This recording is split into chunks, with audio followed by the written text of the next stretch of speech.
Hey, what's going on everyone? In this video, I will show you how to move Apex Legends to another drive on Steam without reinstalling the whole game.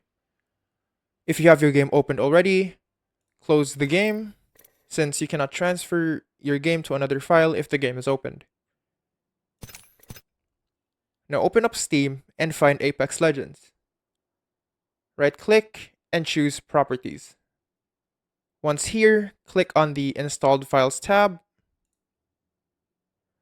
and what you have to do next is move Install Folder.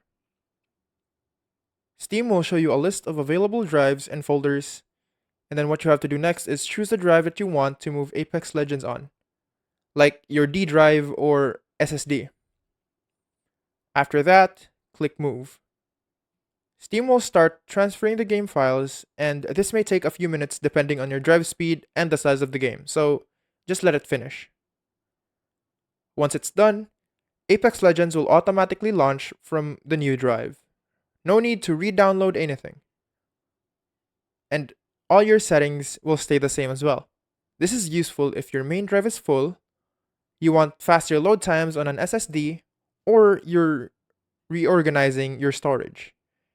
And that's it. That is how to move Apex Legends to another drive on Steam.